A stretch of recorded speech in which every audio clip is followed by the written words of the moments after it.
नया रास्ता अध्याय 1 और अध्याय 2 के कुछ मुख्य प्रश्न।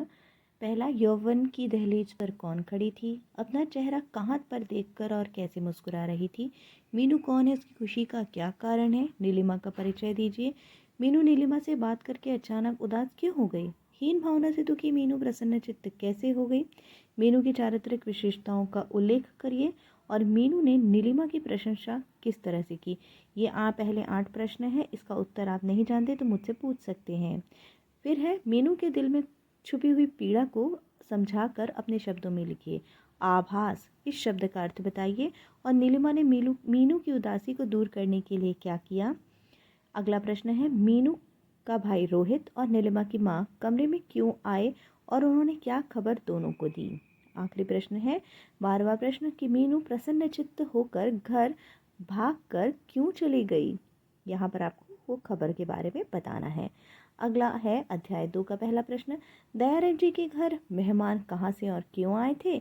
मेहमानों के स्वागत की तैयारियां किस तरह से की गई थी? तैयारियां होने के बाद घर के लोगों के मन में क्या चल रहा था? मेरठ से मीनू को देखने कौन कौन आया हुआ है और दयाराम जी ने उनका स्वागत किस तरह से किया है। यहाँ पर देवता शब्द का प्रयोग ज़रूर करिएगा, इससे आपको अच्छे नंबर मिलेंगे।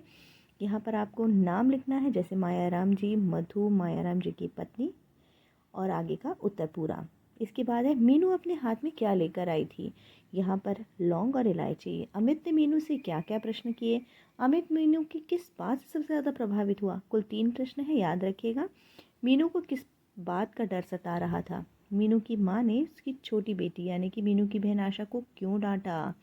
अगला प्रश्न है, मेहमानों का ध्यान आशा की तरफ सबसे ज़्यादा क्यों गया। आशा ने अपने दुख जो कि मीनू की माँ ने उसे डांटा था वो मीनू को बताया या नहीं। और मीनू के मन में चल रहे अंतर्द्वंद के बारे में लिखना है। फिर अगला प्रश्न है, मेहमानों के जाने के बाद दयाराम जी की मनोस्थिति कैसी थी। मनोस्थिति का मतलब है वो कैसा फील कर रहे थे। मीनू की माँ को इस रिश्ते को लेकर उनके मन में क्या चल रहा था। मेरठ वालों के सामने मीनू किस तरह तैयार होकर आई थी। याद है आपको, गुलाबी साड़ी पहनी थी, वो आपको अच्छे से लिखना है। अमित की बहन का नाम मधु, मधु में ध में छोटे ऊ की मात्रा है। लड़के वालों का स्वागत देवता के जैसे किया गया, क्यों। किसी भी प्रश्न में आपको दिक्कत हो तो आप मुझे कमेंट सेक्शन में लिखकर बता सकते हैं। आगे के अध्याय के मुख्य प्रश्न जल्दी ही आप लोगों के सामने आएंगे। तब तक देखते रहिए द हिंदी हब।